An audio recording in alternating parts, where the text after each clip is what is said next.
Mesdames, Messieurs, bonsoir et merci de suivre la télévision du Burkina. Consternation et émoi, ce sont des sentiments partagés par plus d'un Burkinabé ce 16 décembre. Un seul titre à ce journal, le Burkina Faso une fois de plus attaqué. C'était très tôt ce matin à Nassumbu, localité située dans la province du Soum, région du Sahel. Le bilan est lourd. 12 morts, des blessés importants dégâts et d'importants dégâts matériels. Le président du Faso, qui a annulé un déplacement prévu ce jour au Nigeria, a d'abord fait une déclaration sur cette attaque, puis il s'est rendu sur les lieux de l'attaque terroriste en début d'après-midi pour apporter son soutien aux forces de défense et de sécurité. Sur l'évolution de la situation, le ministre d'État Simon Compaoré est l'invité de ce 20h. Sur les lieux où s'est déroulée l'attaque terroriste, le président du Faso a réitéré son soutien aux forces de défense et de sécurité. Roch-Marc Christian Kaboré était cet après-midi à Nassumbu. Suivez ce commentaire de Pascal Canet. Tristesse et désolation sur la base militaire de Nassumbu dans les Soum. Cette épave témoigne de la violence de l'attaque lancée contre cette position de l'armée. Mais le président du Faso, par ailleurs ministre de la Défense, trouve les mots pour encourager et galvaniser les troupes sur place. Nous avons pu constater la barbarie que cette attaque a donnée. Nous avons visité et vu les corps de nos soldats qui sont tombés, je dirais, sur ces balles. Il était tout à fait normal qu'en tant que ministre de la Défense et des anciens combattants, je puisse me rendre sur le terrain, non seulement pour constater les dégâts, mais surtout encourager les hommes qui, malgré les difficultés du terrain, se battent quotidiennement pour la sécurité de notre pays. Le président du Faso dit être conscient des conditions difficiles d'opération dans cette zone du Burkina. C'est pourquoi il salue l'engagement de ces hommes pour la défense de la patrie. Il annonce par ailleurs que l'État mettra tout en œuvre pour améliorer les conditions de travail de l'armée, notamment par les renforts en moyens aériens. J'en appelle non seulement à cette vigilance de nos troupes, mais également à la coopération des populations civiles par l'information pour aider notre armée à pouvoir assumer le plus efficacement possible ses missions. Les terroristes ne prendront pas notre démocratie, affirme Roch-Marc Christian Kaboré sur le lieu de l'attaque.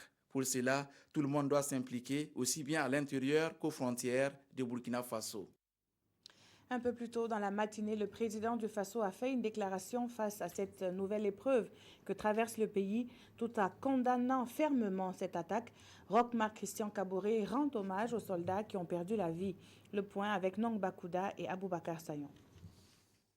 Dans sa déclaration, le président du Faso confirme qu'un groupement du détachement des forces antiterroristes de l'armée, basé à Nassumbu dans la commune de Djibo, à une vingtaine de kilomètres de la frontière avec le Mali, a été attaqué ce 16 décembre aux environs de 5h30 du matin. L'attaque a coûté la vie à 12 soldats burkinabés.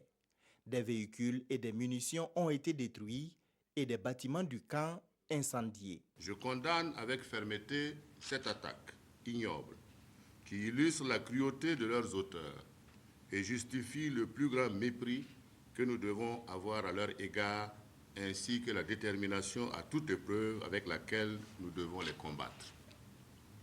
Cette attaque démontre que la lutte contre le terrorisme sera sans répit et met aussi en exergue les nécessaires décisions qu'il nous faut prendre pour donner confiance et vitalité à notre armée. Le président du Faso a rendu hommage aux soldats tombés sur le champ de la défense de la patrie. Devant cette nouvelle épreuve qui nous a été imposée par les forces du mal, la nation s'incline devant la mémoire des braves soldats tombés sous les balles assassines des ennemis de la démocratie. En ces moments précis, j'ai une pensée particulière pour les familles des soldats tombés à Nassumbu. Au nom de la nation entière, je leur présente mes sincères condoléances et je les assure de ma compassion et de ma solidarité ainsi que celle du gouvernement. Roch-Marc Christian Kaboré a appelé les forces de défense et de sécurité à observer une vigilance permanente. Il a aussi invité chaque Burkinabé à l'unité et à la solidarité avec les soldats pour accompagner leurs efforts en vue de garantir la paix et la sécurité au Faso. C'était aux environs de 5h30 du matin. Le groupement des forces antiterroristes de Nassombo a été victime d'une attaque. Cette localité est située dans la région du Sahel, à 45 km de Djibo. Sur les lieux, les impacts laissés par les assaillants traduisent de l'intensité de l'atrocité de cet acte. Le constat avec nos correspondants Nyamba Nakoulma et Joseph Bambara. Des véhicules, des tentes et du matériel militaire calciné, voici qui témoigne l'attaque du groupement des forces antiterroristes GFAT. Ce détachement des forces de défense et de sécurité, composé d'éléments de l'armée, de la gendarmerie et de la police nationale, a été pris d'assaut par des assaillants venus du Mali. L'attaque qui a duré plusieurs heures a fait 12 morts selon le dernier bilan. À 5h du matin, j'ai entendu un coup de fusil. Le coup de fusil, puisque moi j'ai déjà suivi ce genre de situation depuis Koutoukou. Je dis ça sûrement, ça doit être une attaque. Je suis descendu directement de mon lit et je suis sorti, ouvert la fenêtre. La fenêtre même est ouverte toujours. J'ai passé par la fenêtre, j'ai regardé, je voyais des tirs. Le chef d'état-major général des armées, le général Pengnoma Zagré, s'est rendu dès la matinée sur le terrain afin de constater la situation et apporter son soutien à la troupe. Selon lui, des détachements ont été déployés dans le nord du pays afin de prévenir ce genre de situation. Pour le général Zagré, cette énième attaque nécessite certaines mesures. Nous avons besoin davantage d'équipements que cela, notamment des moyens aériens pour acquérir le renseignement, des moyens aériens aussi pour intervenir, pour anticiper sur les actions des groupes armés terroristes. Nous développons aussi la coopération avec les pays et les armées du Niger et du... Dans l'après-midi, les forces de défense et de sécurité poursuivaient les ratissages à la recherche des assaillants qui sont partis en direction de la frontière du Mali, d'où ils sont venus à bord de 2 pick-up et de plusieurs motos. Monsieur le ministre d'État, bonsoir. Bonsoir. Alors, la situation a-t-elle évolué depuis l'établissement du bilan faisant état de 12 personnes qui ont été tuées lors de cette attaque? Non, je voulais d'abord dire que c'est un jour triste pour le Burkina Faso avec cette attaque dont vous venez de faire cas et qui a causé malheureusement 12 morts. Je confirme donc que la descente qui a été faite sur le terrain par le président du Faso, j'ai eu l'occasion de l'accompagner et nous avons pu constater de visu qu'il y avait effectivement 12 corps. Et quid des blessés? Oui, 4 blessés qui avaient été déjà évacués sur Djibo pour être pris en charge. Je dois dire que ce fut émouvant de voir l'ensemble des militaires qui étaient regroupés et qui écoutaient religieusement le président, qui a su trouver les mots forts pour remonter le moral de la troupe. Et je voudrais profiter de l'opportunité que vous me donnez pour insister sur un point du message du président à la nation ce matin. Il a parlé du fait que nous devons apporter la solidarité à ces soldats-là, à nos forces de défense et de sécurité. Et je profite de l'occasion pour dire qu'avant de rentrer dans cette salle de rédaction, nous avons eu l'appel du chef de file de l'opposition qui est venu s'enquérir et nous adresser ses encouragements.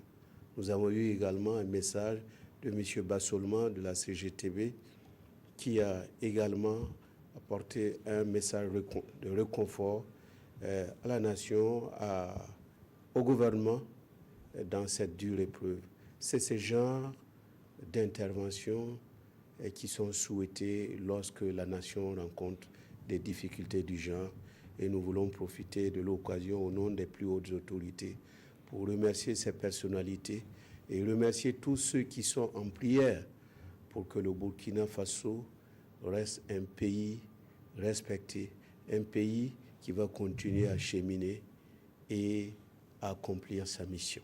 Alors, Monsieur le ministre, est-ce qu'on en sait plus sur le mode opératoire des assaillants?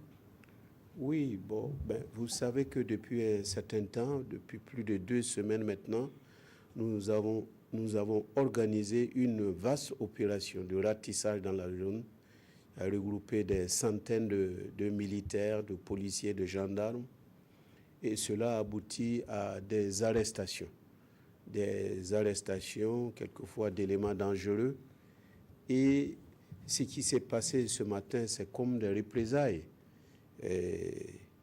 on dirait, qui a amené effectivement à des gens organisés à travers des structures de terroristes pour attaquer notre pays. Et mode opératoire, c'est comme toujours, ils sont venus donc du pays frère, le Mali. Ils étaient organisés en bande et étaient suffisamment équipés. C'est des armes lourdes, des 12-7. Et lorsqu'on parle de 12-7, les militaires, ceux qui sont dans l'armée ou au niveau des forces de défense et de sécurité, savent que c'est des armes qui font mal et qui tirent à distance. Et nous avions pour la plupart de ceux qui étaient là des Kalachnikov. Donc la puissance de feu était supérieure à la nôtre. Mais malgré ça, les soldats ont essayé de riposter. Et je crois que les investigations vont nous permettre de savoir que de l'autre côté aussi, il y a eu des victimes. Alors, la zone de Djibo, une fois de plus attaquée, et cette fois, il s'agit d'une unité antiterroriste. Est-ce qu'on n'a pas l'impression que nos forces de défense et de sécurité sont vulnérables? Vulnérables, ce n'est pas seulement au Burkina, même en France, aux États-Unis. Au regard de la nature, la guerre qui nous est déclarée, c'est une guerre asymétrique. Ça fait qu'on a l'impression que finalement, c'est une impuissance. Ce n'est pas une guerre régulière. Et d'abord, c'est ça l'élément important. Ensuite, il y a le fait que c'est des gens qui viennent d'un pays voisin. Et quand ils attaquent, le repli, c'est ce pays voisin. Et donc, il y a comme une certaine insuffisance à notre niveau du point de vue du matériel et des moyens, et notamment des moyens aériens. Oui, le chef d'état-major général des armées en parlait, effectivement. Les moyens aériens. Les moyens aériens qui permettent effectivement, en un temps record, de pouvoir pilonner la zone et d'attaquer les assaillants. Vous voyez, Djibo, Massumbu, c'est 45 km. Ouais. Il a fallu 1h30 compte tenu de l'état de la route pour arriver au lieu. Et justement, est-ce qu'il n'y a pas de collaboration véritable entre le Mali et le Burkina en la matière?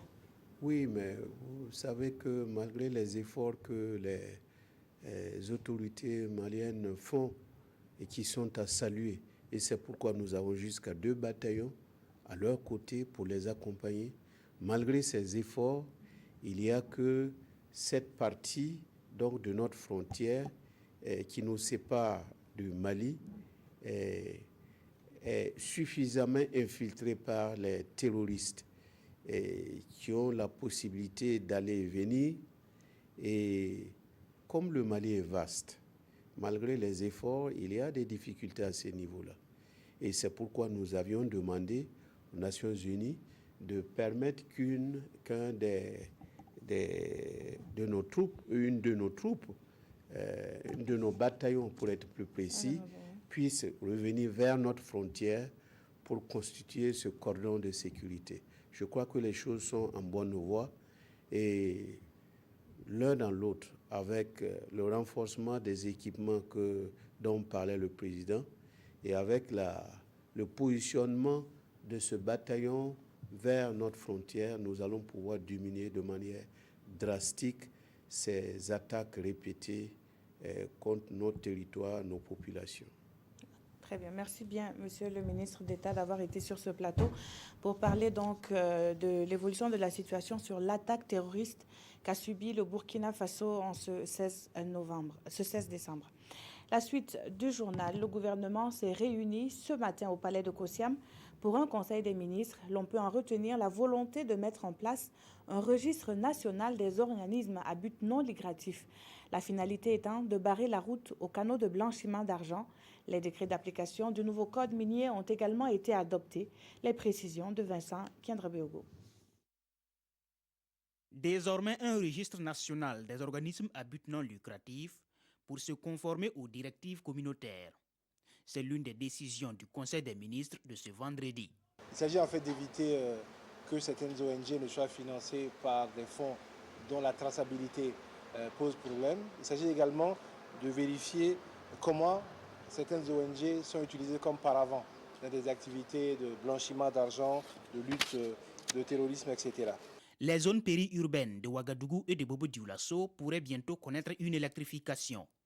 À cet effet, le Conseil a décidé d'une ordonnance portant autorisation de l'accord de financement conclu entre la Banque africaine de développement et le Burkina Faso en octobre dernier. Ça va toucher à peu près 17 500 raccordements potentiels et ça va renforcer également les capacités opérationnelles de la SONABED. Le mouvement de grève annoncé dans le département de l'économie et des finances a fait l'objet d'une communication orale. Et le gouvernement affiche sa volonté de parvenir à un accord. Et le Premier ministre a donné des instructions pour que les différents acteurs reprennent langue, étant donné la période très sensible à laquelle nous nous trouvons et les risques que cela peut faire peser sur le budget de l'État, notamment dans ces derniers mois-là. Le code minier était également sur la table du Conseil avec quelques 7 décrets d'application. C'est le cas de l'adoption d'un modèle type de convention minière ou encore une fixation des taxes de redevance minière. 2455 milliards de francs CFA, c'est le montant du budget que propose le gouvernement pour la mise en œuvre de sa politique en 2017. Hier, l'Assemblée nationale a donné quitus au gouvernement qui entend insuffler 1300 milliards dans l'investissement. Zubaviel David Dabiré se penche sur les axes de développement ciblés par ce budget. Voici son commentaire. Par ce vote, les députés donnent quitus au gouvernement Kabatiba pour l'exécution du budget gestion 2017. Un budget record de plus de 2455 milliards de francs CFA, orienté selon le gouvernement vers le financement des secteurs porteurs de croissance. Il s'agit de donner un souffle nouveau à l'économie nationale. Près de 1300 milliards de francs CFA sont destinés aux investissements déstructurants. Ainsi, 255 milliards de francs CFA seront mobilisés pour la modernisation des infrastructures routières. Le but, procéder à un désenclavement progressif du Burkina Faso et favoriser l'acheminement des produits agricoles vers les centres urbains. Du reste, le secteur agricole s'inscrit au rang des priorités de ce budget. Le gouvernement alloue 107 milliards de francs CFA pour sa modernisation, laquelle modernisation pourrait absorber une bonne partie des masses désœuvrées et mettre le Burkina Faso à l'abri des crises alimentaires. Et pour être toujours en phase avec les promesses de campagne du président Roch-Marc Christian Kaboré, une place de choix est accordée au secteur de l'eau. Le gouvernement compte investir un peu plus de 147 milliards de francs CFA pour la réalisation de forages et d'adduction d'eau potable. Et sur ces 1300 milliards d'investissements, le secteur de l'éducation s'en sort avec plus de 60 milliards de francs CFA destinés à la réalisation d'infrastructures scolaires. Pour le gouvernement, l'école burkinabé doit s'adapter aux besoins de développement du pays. Ainsi, prévoit-il la construction des lycées professionnels, scientifiques et techniques dans les régions du Burkina Faso. L'énergie, l'emploi et la sécurité sont autant de défis que le gouvernement compte relever avec la mise en œuvre de ce budget. Mais les secteurs sociaux comme la santé ne sont pas en reste. Plus de 200 milliards de francs CFA seront injectés pour prendre en compte les besoins sanitaires des populations. L'assurance maladie universelle, elle, connaîtra un début de mise en œuvre l'année à venir. Ce budget prévoit une croissance de plus de 8% en 2017. Ces projets sont financés sur ressources propres de l'État. Ils seront renforcés par la mise en œuvre du PNDS. Avec ce budget, le gouvernement compte apporter un début de réponse aux préoccupations existentielles du peuple burkinabé. Et de leur côté, les acteurs des impôts repensent leur système d'information. La 5e conférence annuelle de la Direction générale des impôts se tient à Ouagadougou et va déceler les failles du système informatique en place. C'est une rencontre qui réunit les acteurs venus de tout le pays, nous disent Roger Cam et Vincent Kiendrabeogo. Ici réunis, les agents de la Direction générale des impôts du Burkina réfléchissent aux moyens de faire face aux défis qui se présentent à eux dans l'exécution de leur mission. parmi ces défis le recouvrement, mais aussi la qualité des services des impôts vis-à-vis de leurs usagers. L'informatique a permis à la DGI d'engranger des gains de productivité, en ce sens que le niveau des recettes s'est accru. Et également, au niveau des tâches des agents, il y a eu un certain nombre d'améliorations. Comme l'a dit le directeur général des impôts, les agents se concentrent actuellement sur les tâches expertes et au détriment des tâches chronophages qui étaient source de perte de temps et de déperdition de recettes. Pour les services des impôts, un schéma directeur informatique s'avère nécessaire, de quoi leur permettre d'assurer une meilleure performance de leurs prestations et pour plus de transparence. Grâce à l'informatisation, on permet aux agents de se concentrer sur les tâches les plus expertes et laisser l'informatique s'occuper des tâches administratives et répétitives. Au sortir de ces 5e conférences annuelles, la Direction générale des impôts veut être à même d'optimiser ses opérations. Pour l'exercice 2017, ces services tablent sur la somme de plus de 720 milliards de francs CFA à recouvrer. Présent dans la région de la boucle du Mouhoun à la faveur du lancement des travaux de construction de la route d'Idir-Thomas-Tougan, le chef du gouvernement a rencontré les notables de la région. La synthèse des audiences accordées par Paul Kabatieba avec nos correspondants Yves Rwamba et Aïcha Dianda. Le Premier ministre a rencontré les forces vives de la région de la boucle du Mouhoun à Toma, chef-lieu de la province du Nayala. Une rencontre au cours de laquelle les différents représentants ont formulé des doléances. C'était donc essentiellement des questions d'infrastructure. Vous savez que le Nayala fait partie des 15 dernières provinces nouvellement donc créées. Et en tout cas, pour l'ensemble de ces 15 nouvelles provinces, quand même, il y a des questions d'infrastructure qui se posent. Lorsque vous prenez quand même la plupart des services, il n'y a pas de clôture. Il y a aussi des questions d'adduction d'eau potable et d'électricité. Il y a beaucoup de services, effectivement, qui n'ont pas accès à ces services sociaux. Il y a des services même encore qui n'ont pas de bureaux. Donc, ils occupent les bureaux à 3, 4, les matériels roulants. Et les CMA n'ont même pas d'ambulance. Beaucoup de jeunes sont qualifiés.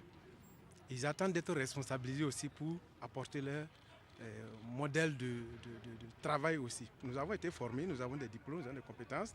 Et donc, nous pouvons aussi apporter quelque chose. Donc, la préoccupation, c'est vraiment l'emploi des jeunes, la promotion des cadres, et c'est ce que nous souhaitons. Paul Kabatieba promet transmettre ses doléances à qui de droit.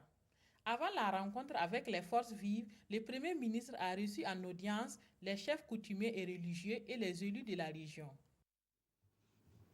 Elle peut servir d'exemple en la matière. La coopération Burkina-Chine-Taïwan se porte bien.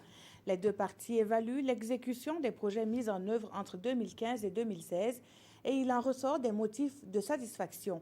La rencontre se tient à Ouagadougou et la perspective des projets futurs n'est pas passée sous silence. Le point avec Moussa Ouedraogo et Vincent Kendrebeogo. Après 2 années d'exécution de leur projet de développement, les experts du Burkina et de la Chine-Taïwan font l'évaluation de ces projets mis en œuvre dans la période 2015-2016. En attendant le bilan exhaustif, l'ambassadeur taïwanais se félicite. Presque tous les projets a été mis en œuvre comme prévu. Même pendant certains projets, pendant cette procédure, on connaît un peu de difficultés, surtout pour l'appel d'offres. Mais finalement, à ma connaissance, au mois de septembre, lors de la 11e commission mixte, on a revu un peu de tous les projets. On m'a dit à cette époque-là à peu près 80% d'exécution, globalement, pour tous les 20 projets. Mais aujourd'hui, les experts de les 2 délégations vont encore vérifier avec tous les détails pour voir est-ce que vraiment on peut atteindre jusqu'à 100%. À la 10e commission mixte de coopération entre les 2 pays en juin 2014, 20 projets avaient été retenus pour financement par la partie taïwanaise pour environ 27 milliards et demi de francs CFA. Je voudrais tout d'abord profiter de cette occasion pour saluer l'exemplarité de la coopération entre le Burkina Faso et la République de Chine-Taïwan. Comme vous le savez, la République de Chine-Taïwan est un partenaire privilégié du Burkina Faso qui intervient dans plusieurs domaines de développement du Burkina. En septembre dernier, 26 nouveaux projets ont été identifiés et adoptés pour les 2 prochaines années. Les conclusions de cette réunion devraient permettre de tirer les enseignements pour plus d'efficacité dans leur mise en œuvre. On a également parlé coopération et développement à la résidence de l'ambassadeur du Japon au Burkina. Loin de son pays d'origine, il a célébré dans son pays d'accueil l'anniversaire de l'empereur Heian, marquant la fête nationale du Japon. Le fil de la soirée avec Nong Bakuda et Ismaël Diloma Sirima. Un toast à l'honneur de l'empereur du Japon qui fête ses 83 ans. La représentation japonaise au Burkina a décidé de commémorer en différé la fête nationale de leur pays. Moment de retrouvailles mis à profit pour faire le point de la coopération entre le Japon et le Burkina. Notre relation entre les 2 pays sont très riches et très diversifiées. En matière de coopération économique et technique, nous avons 3 domaines essentiels. Le développement de la culture et l'amélioration de la qualité de l'éducation de base et puis l'intégration économique sous-régionale. Au cours de cette cérémonie, le ministre d'État a salué les efforts consentis pour le développement socio-économique du Burkina. Nous sommes venus nombreux pour dire merci à l'ambassadeur du Japon dans notre pays parce qu'il a contribué durant les 4 années qu'il a passées ici dans notre pays à consolider les bases de nos relations et a permis effectivement les lignes de bouger. Pour parvenir à un réel développement durable, Masato Futaishi invite les Burkinabés à adopter 5 règles. Ranger, ordonner, nettoyer, rendre propre et discipliner. Un modèle de réussite appliqué au Japon. Les acteurs de théâtre et des arts apparentés mis en lumière au cours d'une soirée. La nuit des Lompolo a mis en lumière ces acteurs habitués des planches. Pour cette 3e édition, l'accent a été mis sur le thème théâtre et gouvernance. Le palmarès des Lompolo 2016 avec Daouda Ouattara et Omar Zombri. Windiga Justin, Moussa Ouedraogo dit Petit Sergent, Kabore Safurata et la troupe Marbayassa font partie des grands gagnants de cette 3e édition des Lompolo. Les Lompolo, nom de cette cérémonie qui récompense les professionnels du théâtre et des arts apparentés. Je suis actuellement habité par un sentiment de satisfaction, de joie, de satisfaction pour moi et pour ceux qui m'ont formé, qui m'ont encadré, qui m'ont enseigné dans ce métier. Ça nous donne des ailes. C'est une fierté. C'est une joie immense qu'on tient à partager avec l'équipe Marbayassa France qui n'est pas là en ce moment. C'est dans une ambiance de théâtre que s'est déroulée cette 3e nuit de Lompolo.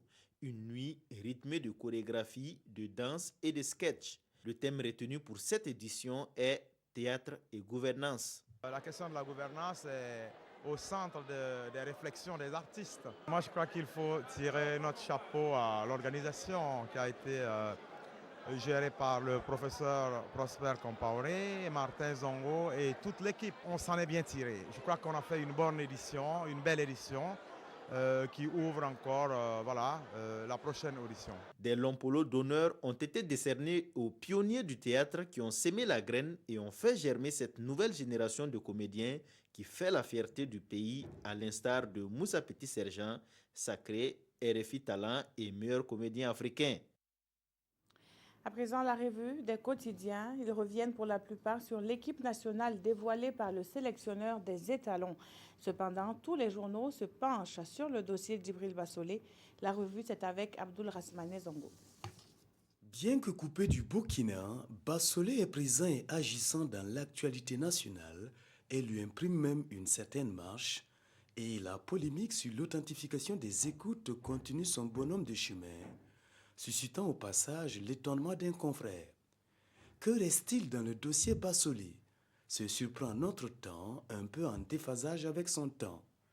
En effet, le journal se fie à la seule thèse des avocats du prévenu et selon laquelle les bandes sonores sont inexploitables.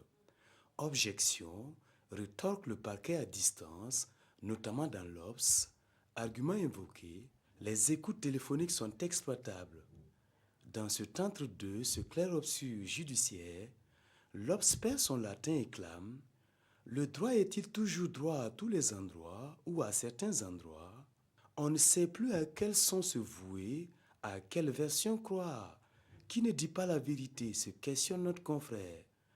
En attendant d'éclater la vérité, l'Express du Faso constate que Djibril Bassolé reste en ce moment même le plus célèbre prisonnier du Burkina. Le Burkina, par le biais de Paulo Duarte, sélectionneur national, nous quittons les joutes judiciaires pour parler foot, vient de convoquer 24 joueurs en attendant un 25e. Publie Le Pays pour un stage préparatoire au Maroc en vue de la CAN Gabon 2017. Ces étalons se sont entre-temps transformés en gladiateurs. L'image est de Sidoya. On les attend donc sur le ring, sur le rectangle vert. Merci d'avoir suivi ce journal qui s'achève. Très bonne suite de programmes sur la télévision du Burkina.